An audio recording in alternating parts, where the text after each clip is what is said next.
Nuestra hermana Delcy nos guió en la lectura en la que nos vamos a basar esta mañana para nuestra reflexión. Así que voy a pedirle me acompañen en el Evangelio de Marcos, en el capítulo 8, creo que era el 8, no, el 10. Agradecería con todo el alma si alguien me trae un vaso con agua, por favor.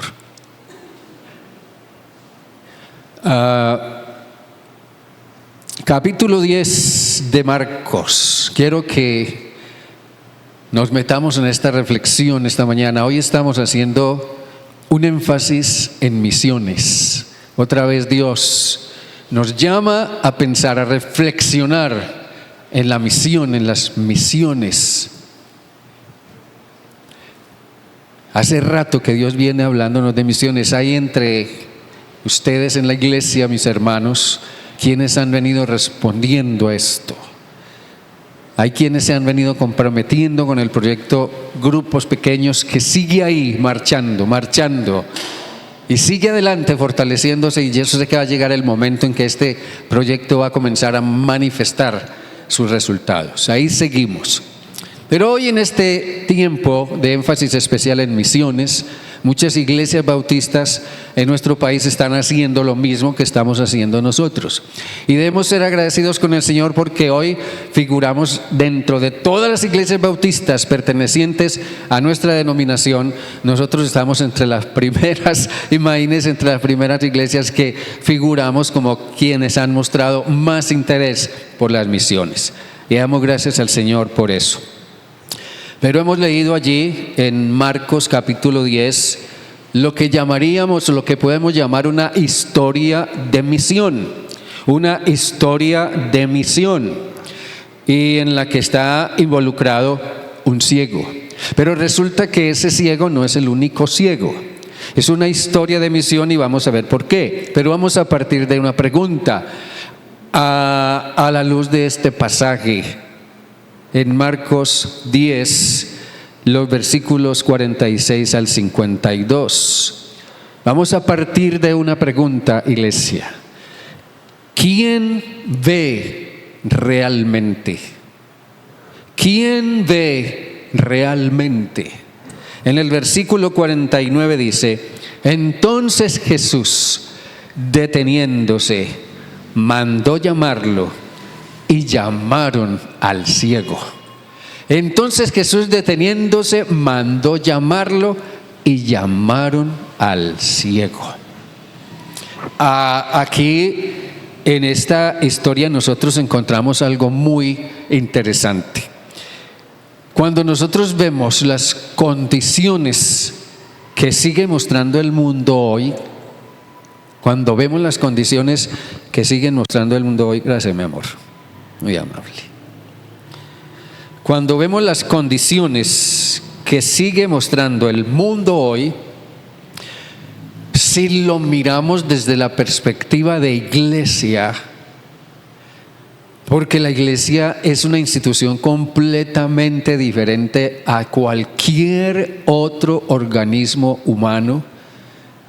No somos un partido político, no somos un sindicato, no somos una corporación bancaria, no somos una entidad de entretenimiento, no somos nada de eso en absoluto. Somos la iglesia.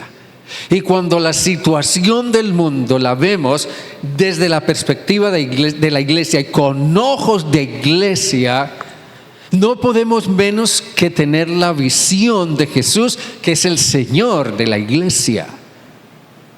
Entonces, es allí cuando vemos las condiciones en las que sigue avanzando nuestro mundo, que cada día son más caóticas. Entonces es cuando recordamos, o tenemos que recordar, que somos una iglesia en misión, que todavía somos llamados a ir en rescate de las almas que se pueden salvar. Somos una iglesia en misión.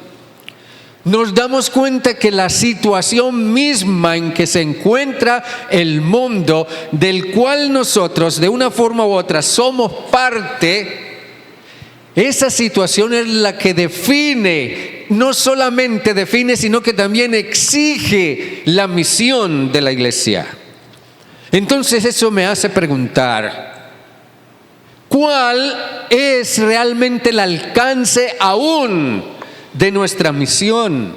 Y subrayo ese aún, por si quizás hemos llegado a pensar que ya hemos cumplido con lo que teníamos que cumplir, o quizás debiéramos preguntarnos hasta dónde hemos cumplido o estamos cumpliendo con la misión.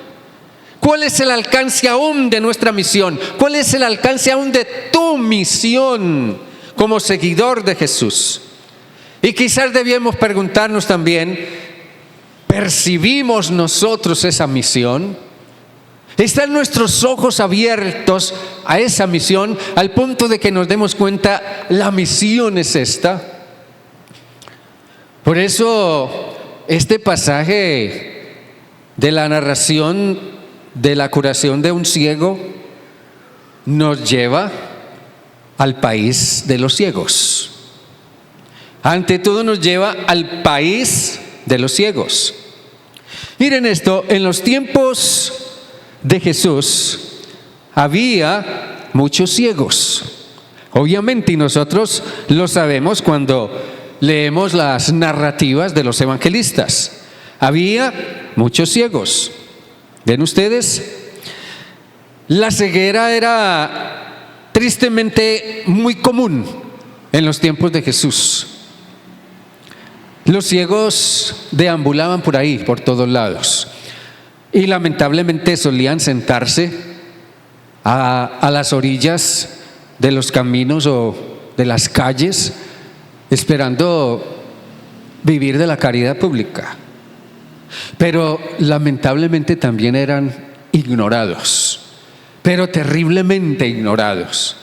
La gente pasaba delante de ellos y, siendo que ya se habían hecho parte del paisaje urbano, a la gente le daba lo mismo, le daba igual si ahí había un ciego o en qué condición estaba. Eran ignorados. Pero resulta que la ceguera no era solo física. En los tiempos de Jesús la ceguera no era solo física, no era un problema solamente físico. La ceguera era también moral y espiritual. Si usted mira bien, Jesús enfocó su ministerio en procurar disolver esas cegueras. A Jesús le preocupó mucho que la gente fuera ciega, el que lo era físicamente, el que lo era moralmente, el que lo era espiritualmente, y procuró disolver todo eso. Por ejemplo, eran también ciegos los líderes religiosos. Los líderes religiosos, los que marcaban la pauta en asuntos de fe, de doctrina, de religión. Jesús les dijo en una ocasión: ustedes son ciegos, guías de ciegos. Les dijo Jesús.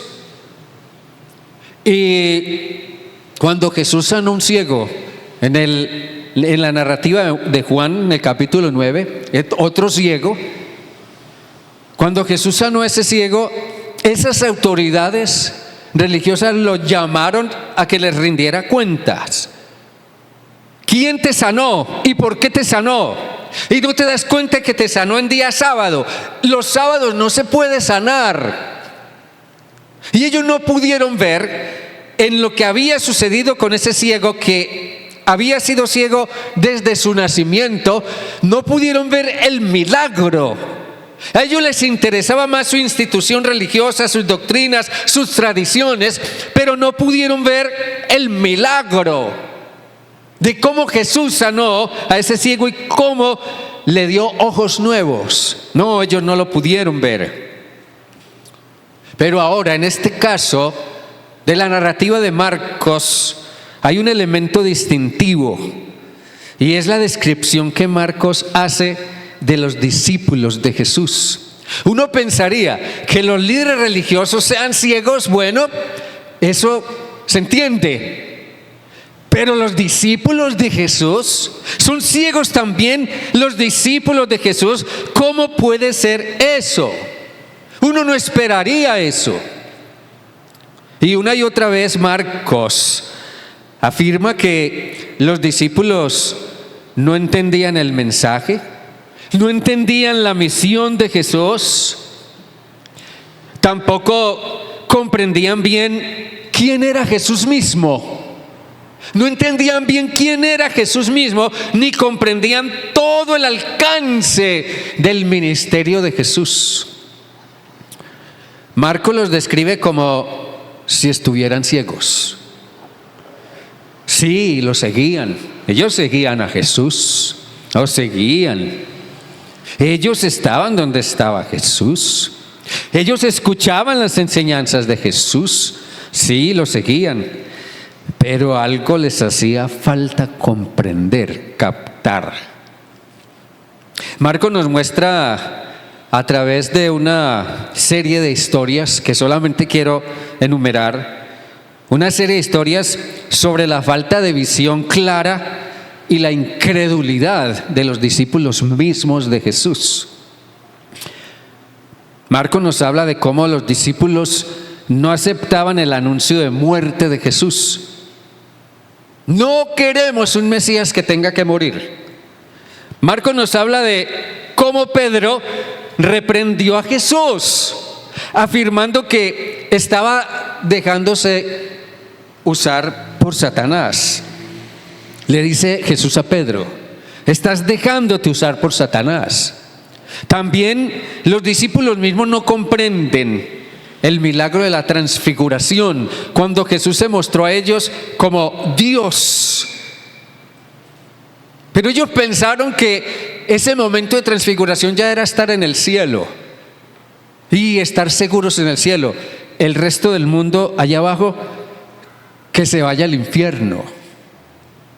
No comprendieron el milagro de la transfiguración como un llamado a llenarse del poder de Dios e ir allá a donde estaba la necesidad. Tampoco lograron liberar a un muchacho endemoniado cuando llegó el momento.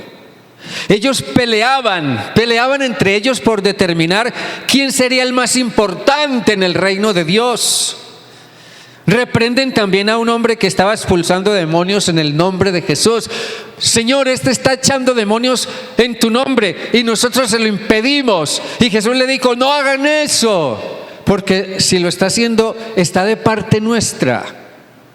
Ellos evitaban que los niños, que las niñas se acercaran a Jesús. Y Jesús los reprendió también por eso. Y peleaban entre ellos por las maniobras un tanto mañosas que bajo la complicidad de su mamá, Santiago y Juan, hacían para obtener poder, según ellos lo veían y entendían, en el reino de Dios. Es decir, los discípulos de Jesús no captaban, a pesar de que lo seguían día tras día, no captaban de forma clara el propósito con el cual Jesús los llamó a seguirle. Vamos bien hasta ahí. Ahora, todo esto nos lleva a pensar, a preguntarnos, bueno, entonces, ¿cuál es el propósito de la historia de la curación del ciego de Jericó? Un ciego que, según nos dice Marcos, se llamaba Bartimeo. ¿Cuál fue el propósito o cuál es el propósito de esa historia? ¿Por qué nos la trae Marcos hasta el día de hoy? Miren esto. Este milagro de la curación del ciego de Jericó, y síganme en esto que quiero describirles. Este milagro está al final de una sección más amplia del Evangelio de Marcos, que comienza con otro milagro de sanidad de otro ciego. Miren bien, en el versículo 22 del capítulo 8, ahí mismo en Marcos, capítulo 8, versículo 22, allí dice que Jesús vino a Betsaida y le trajeron un ciego y le rogaron que lo tocara. Entonces, tomando la mano del ciego, lo sacó fuera de la aldea Aquí Jesús hizo algo bastante, diría yo, que nos parecería excéntrico. Escupió en sus ojos, puso sus manos sobre él y le preguntó si veía algo. ¿Se dan cuenta? Le preguntó si veía algo.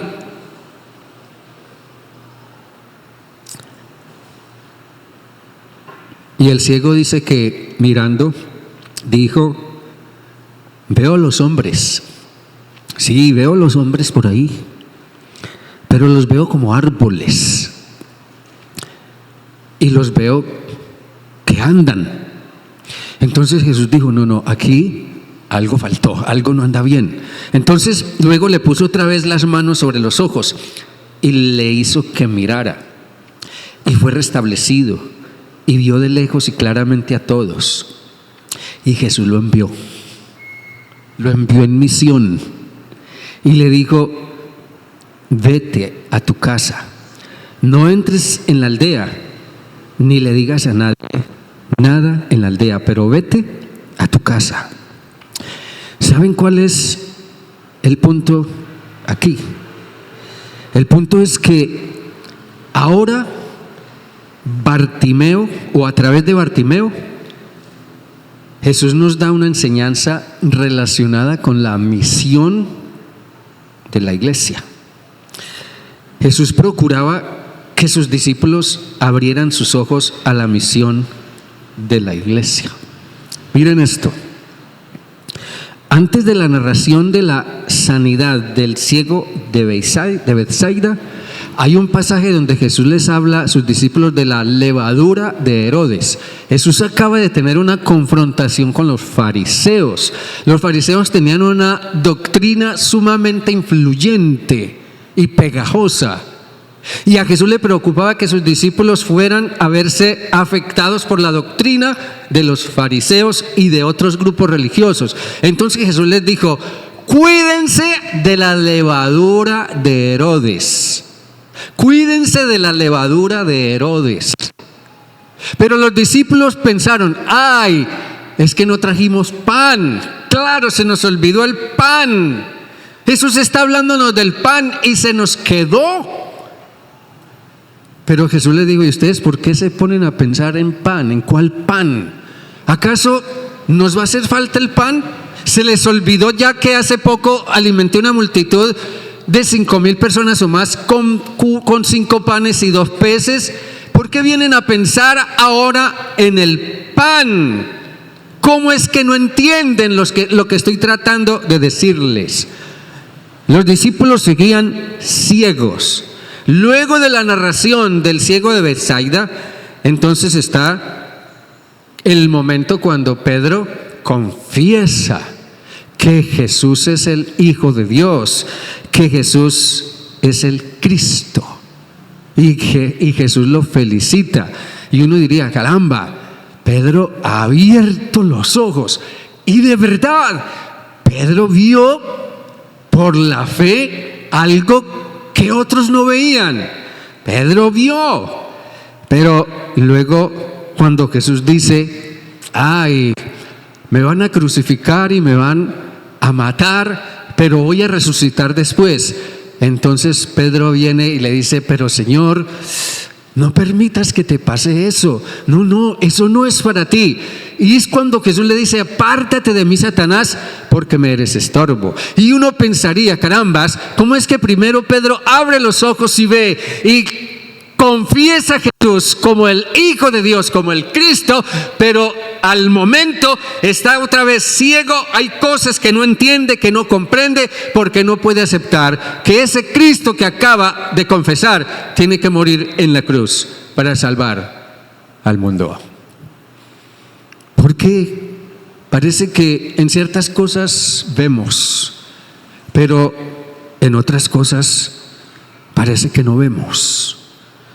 Así que Jesús procuraba que sus discípulos abrieran sus ojos a la misión de la iglesia, que al parecer era algo que ellos todavía no veían. Entonces, para ello, Marcos nos muestra al ciego de Jericó.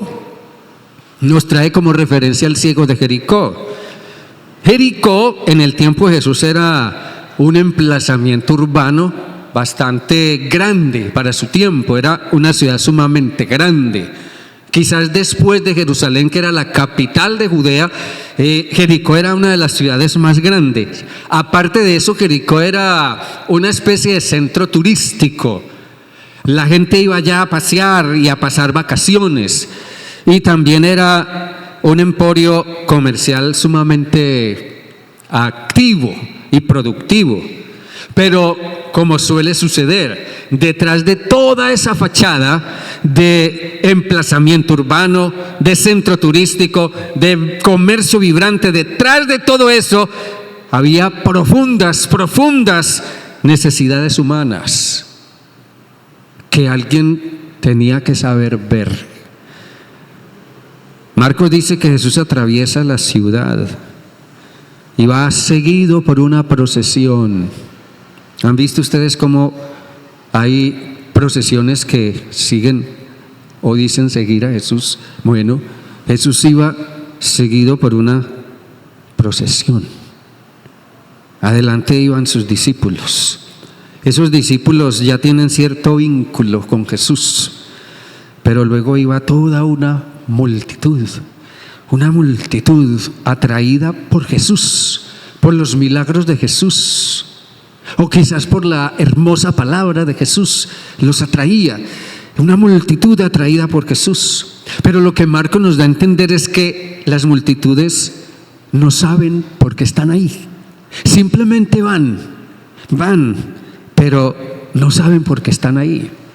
Las multitudes suelen ser engañosas, pareciera ser que muestran compromiso y fe. Uno diría, uy, si aquí hay tanta gente, es porque aquí hay algo muy importante, es porque aquí hay un compromiso muy grande, es porque aquí algo muy grande va a pasar o está pasando.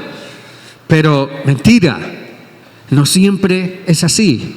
Pareciera que pensamos que porque mayor número o mayor cantidad de personas hace o piensa tal cosa o de tal manera, entonces eso es correcto. Que en cierto sector del cristianismo universal hay más de 3,000 o 4,000 creyentes o adeptos. Uno pensaría, caramba, tanta gente tiene que ser porque están en la verdad. Tanta gente no puede estar equivocada al mismo tiempo. Pero mentira, no es así. Resulta que no es así. Es paradójico que la multitud enfocada en Jesús, porque no podemos negar que esta multitud estaba enfocada en Jesús, pero esa multitud no percibe el llamado a una vida con propósito. No perciben el llamado personal. Simplemente son parte de la multitud, pero no perciben que se trata de ellos, de cada uno en lo particular. No perciben lo que constituye su verdadera misión. Pero Jesús se detiene. Marcos dice que al escuchar los gritos del ciego, al escuchar el llamado del ciego y al escuchar su propio nombre pronunciado por los labios del ciego, Jesús se detiene. Porque Jesús no va con la multitud.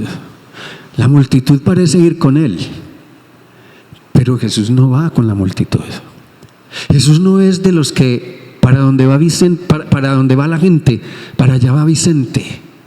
No, Jesús no va con la multitud. Jesús se detiene y se enfoca en una persona necesitada. Hace que el ciego, el ignorado, el desechable, el invisible se convierta en el centro de atención de todos. Imagine usted el cuadro. Toda esa multitud de pronto fue parada en seco. Jesús se detuvo, miró hacia atrás, se abrió paso y vio allá, a la orilla del camino, al ciego ignorado gritando. Y dijo: tráiganme ese hombre acá. Y el que había sido puesto al margen de la sociedad, ahora viene a estar en el centro de la atención de todos. Un ciego que era considerado un hombre impuro, no podía participar de las actividades religiosas del templo porque se lo consideraba que por su ceguera el mal estaba en él. Eres un hombre que grita. Es muy importante aprender a tener sensibilidad a los gritos de la gente.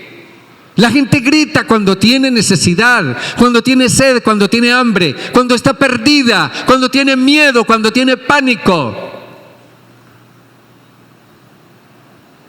Es un hombre que grita.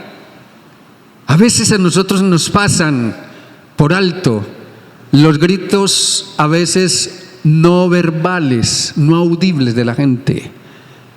A veces no vemos que la gente nos está gritando acerca de la necesidad que tienen.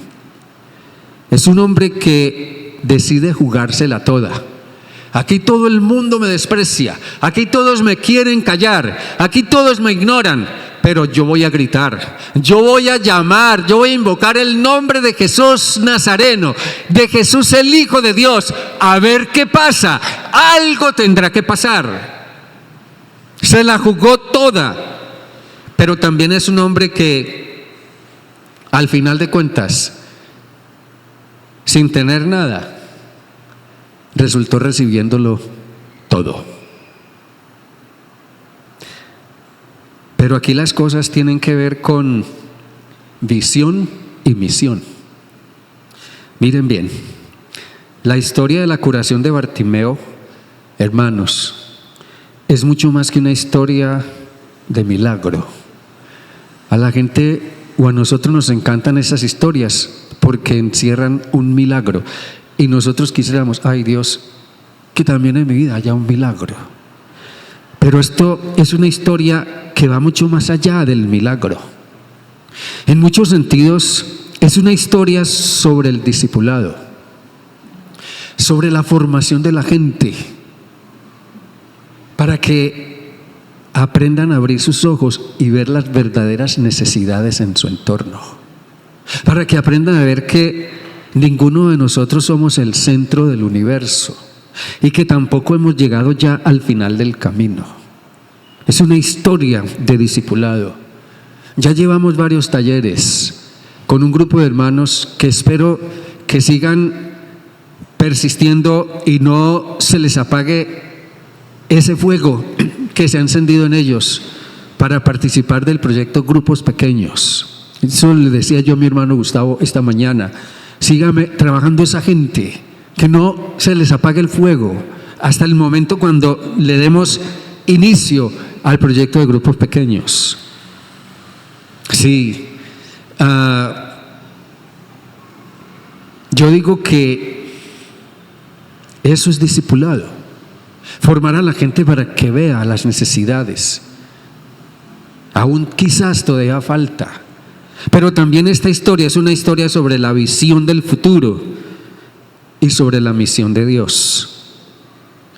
El pastor Alfredo Valencia en el video nos dice que Dios es un Dios ¿en qué? ¿Quién lo recuerda? ¿En qué? Díganlo fuerte. Dios es un Dios en misión. Dios es un Dios en misión. Y en esa misión la iglesia cristiana, esta iglesia, está llamada a participar. Bartimeo personifica todas las necesidades fundamentales del ser humano. Bartimeo tiene un impedimento físico que le impide disfrutar la vida a plenitud. Su enfermedad le impide trabajar. Bartimeo está condenado a la pobreza. Está condenado a la soledad. Y la soledad misma afecta también su salud emocional. Por eso los gritos de Bartimeo fueron gritos de tal angustia que la multitud ni los mismos discípulos de Jesús percibieron, pero Jesús sí lo percibió. En esos gritos hay angustia, hay una angustia muy grande. Bartimeo es un hombre rechazado por la sociedad, por una sociedad que lo margina. Bartimeo ha sido estigmatizado por una religión que lo considera ritualmente impuro. No puedes estar entre los religiosos, entre los que practican la adoración a Dios. No puedes estar entre los que adoran. No puedes entrar al templo, porque al templo solo entran los que están bien con Dios, los que guardan la ley. Tú no estás en condición de participar con los que adoran, porque eres impuro. Así que Marco nos hace entender que Bartimeo necesita ante todo redención. Bartimeo necesita redención. Redención primero en términos físicos, o sea, tener una buena calidad de vida.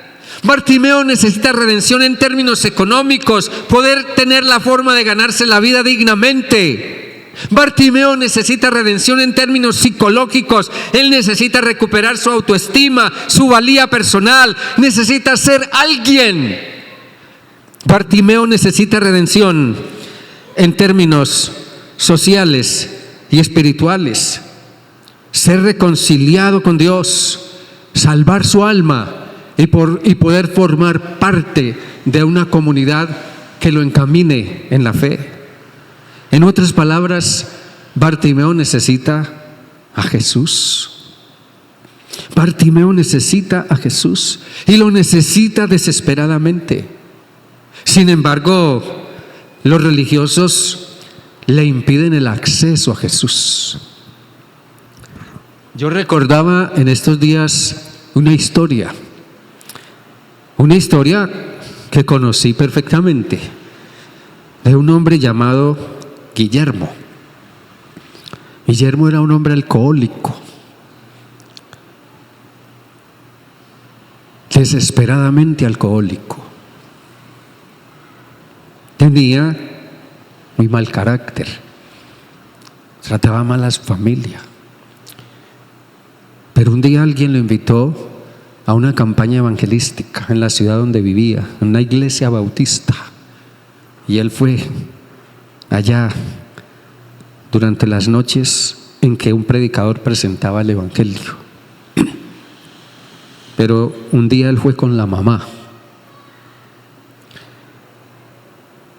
Ese día el predicador predicó su mensaje e hizo su llamado a aceptar a Cristo.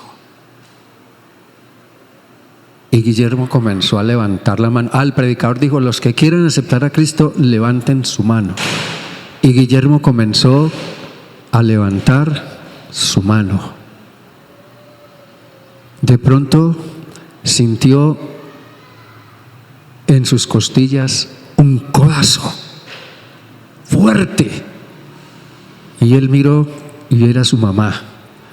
No vayas a hacer eso.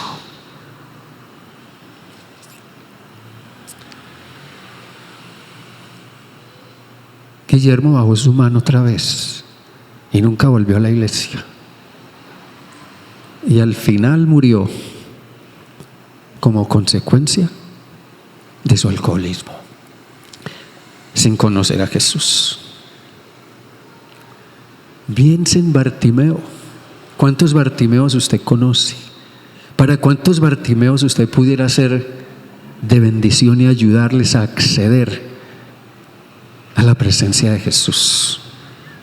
Bartimeo primero fue ignorado, fue pasado por alto como si no existiera. A nadie le importaba su necesidad, ni siquiera su familia. Segundo, a Bartimeo lo mandaron a callar porque no querían que interrumpieran su tiempo con Jesús. Estamos muy bien con Jesús, estamos siguiendo a Jesús, estamos viendo milagros de Jesús, estamos escuchando lindas enseñanzas de Jesús. No queremos que interrumpas nuestro tiempo con Jesús. No interrumpas nuestra celebración religiosa. A Bartimeo lo reprenden, considerando que era una persona tan enferma y tan pobre que seguramente estaba endemoniado. Así que en vez de facilitar su camino a la fe, le impiden el acceso a la única persona que podía redimirlo, rescatarlo, ayudarlo, transformarlo. Así que al igual que la multitud, muchas veces ni siquiera nosotros nos damos cuenta de las personas que están a la vera de nuestro camino.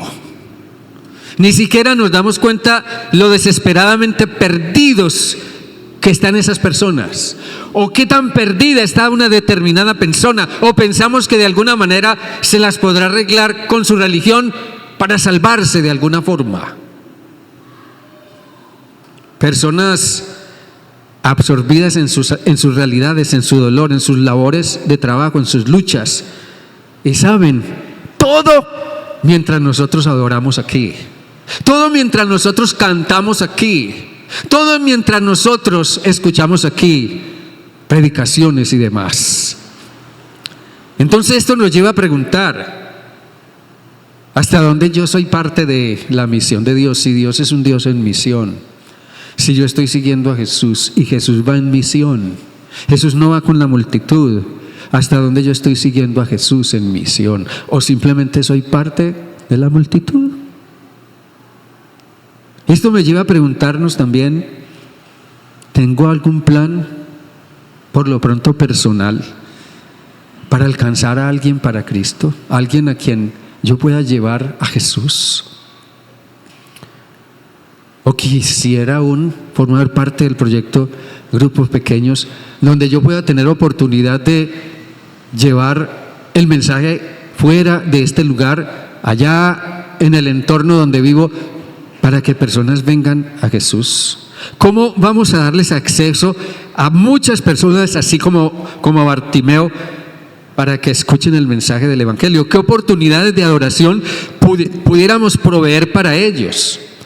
Yo creo que nosotros tenemos que pensar en todo esto, porque de otro modo corremos el riesgo de excluir a personas que tienen tanta o más necesidad que nosotros. Nosotros pensamos que esas personas tienen que venir a nosotros. Nosotros pensamos que esas personas tienen que venir aquí al templo. Todavía hay quienes piensan o creen, no, esas personas tienen que venir aquí al templo, tienen que venir al culto, tienen que venir al tiempo de oración. Entonces concluimos que el templo, este lugar, este espacio es el centro de todo. Nos olvidamos que Jesús se entrevistó furtivamente con uno de esos desplazados religiosos en un lugar secreto durante la noche, lejos del templo. Nos olvidamos que tuvo un profundo diálogo transformador con una mujer atribulada a la orilla de un pozo. Y lo más irónico es que en ese encuentro hablaron del templo. La mujer le preguntó: Señor, ¿y el templo? ¿Cuál es el templo verdadero? ¿Dónde se debe adorar? Y Jesús le dijo: no se necesita templo para adorar, para servir a Dios, porque Dios es espíritu, y los que lo adoran en espíritu en espíritu y en verdad es necesario que lo adoren. Sí, hablaron del templo, pero Jesús le hizo ver que ese lugar no era imprescindible. En el fondo, el problema no es la falta de programas, no es la falta de talleres o seminarios, no, el problema es la falta de visión y de compromiso. El problema es la falta de disposición de ir. ¿Qué dijo Jesús? Vayan. ¿Quieren hacer discípulos? Vayan. El discípulo no va a venir a mí, no va a venir aquí. Damos gracias al Señor por las personas nuevas que van llegando aquí en nuestro templo, a nuestra iglesia, a nuestros cultos, a nuestras actividades, y ahí los vamos involucrando, los vamos encaminando desde luego. Pero Jesús dijo: vayan, vayan. ¿Y qué se necesita para ir? Hermanos, ¿qué se necesita para ir? ¿Ah? ¿Cómo? ¿Saben? ¿Qué se necesita para ir? Simplemente se necesita ir. Nosotros podemos desarrollar ministerios efectivos para personas que no vemos. Podemos ofrecer oportunidades de adoración para personas que no forman parte de nuestro horizonte. O podemos ministrar a personas que ignoramos por costumbre. Concluyo diciendo esto: La buena noticia es que la misión cristiana no depende de nosotros, sino de Dios, encarnado en Cristo Jesús, nuestro Señor. Noten que en la historia de Marcos, Jesús es quien reconoce la necesidad de Bartimeo. Y es Jesús quien envía a sus discípulos a buscar al ciego. Al fin de cuentas, Jesús es quien nos llama a llevar el mensaje del Evangelio a las personas que se encuentran al margen de la comunidad cristiana. Y esto nos confronta con puntos de reflexión. Puntos de reflexión como: ¿será que estamos demasiado ocupados siguiendo a Jesús para poder mirar al margen del camino? ¿Será que estamos todavía medio ciegos? Como que vemos ciertas partes, como que distinguimos ciertas cosas, pero estamos ciegos todavía a otras, como el ciego de Betsaida. No podemos quizás ver la gente que está en nuestra periferia. O tal vez estamos tan enfrascados en actividades internas o en otras cosas en nuestra congregación que no podemos ver las necesidades de quienes no asisten como nosotros esperaríamos a nuestros cultos o a nuestras actividades. Pero hermanos, si nuestra visión es incompleta, la de Jesús es perfecta. Él es quien nos dice que miremos y vayamos. Iglesia, mira, abre tus ojos y mira. Mira a las personas que están al margen. Iglesia, mira a las personas que están luchando con sus conflictos y sus crisis. Mi iglesia, mira a las víctimas de violencia doméstica. Iglesia, mira al enfermo. Iglesia, mira al niño abandonado o abusado. Iglesia, mira al deambulante, al que no tiene dónde vivir ni dónde dormir. Iglesia, mira al inmigrante, al indocumentado, que desafortunadamente es un fenómeno social que cada día crece más. Seamos obedientes a su llamado, al llamado del Señor, y vayamos allí a la vera del camino para decirles a todas esas personas: ánimo, levántate, Jesús te está llamando. Amén. ¿Podrías tú ir y decirle a alguien: ánimo, levántate, Jesús te está llamando porque te ama? Amén. Incline su rostro y ore, por favor. Dios bueno, Dios de toda gracia,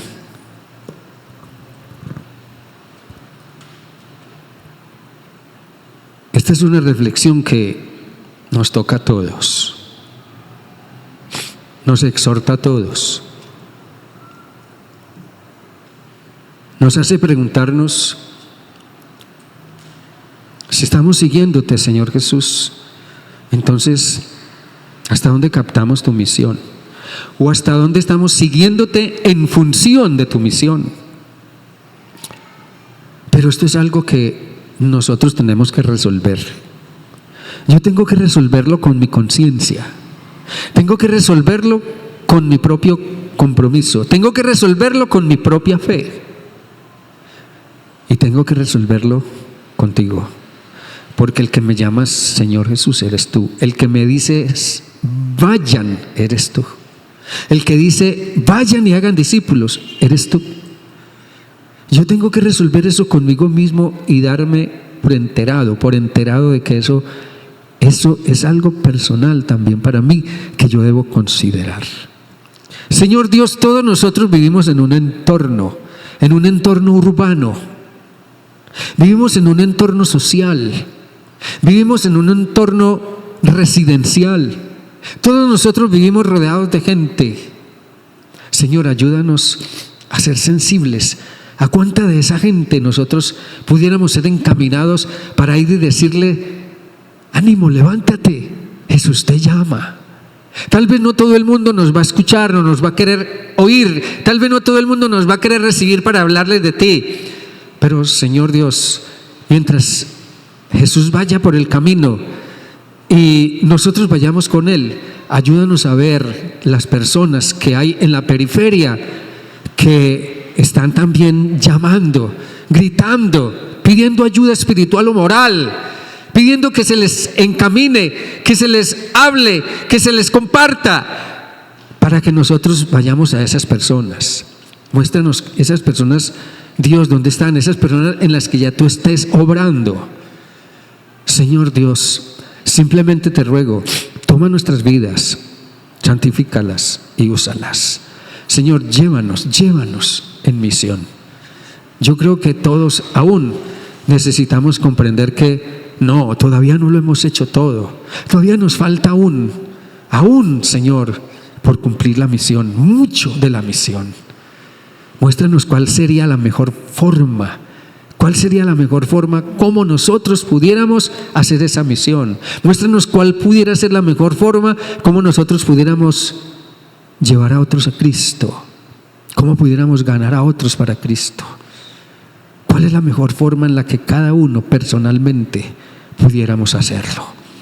De nuevo ponemos en tus manos el proyecto de grupos pequeños, porque a través de ese proyecto otra vez queremos volver a intentar encaminar a la iglesia en misión, ir allá donde está la gente necesitada, la gente que sufre, la gente en la que ya tú estés obrando y que estén dispuestos a escuchar.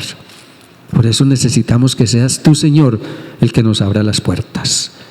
Padre, ayúdanos a pensar en esto seriamente y a buscar ese camino en el que tú quieres que te sigamos.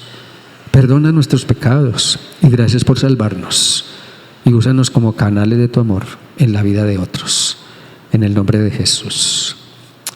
Amén. Amén y amén. Amén. Dele ese aplauso al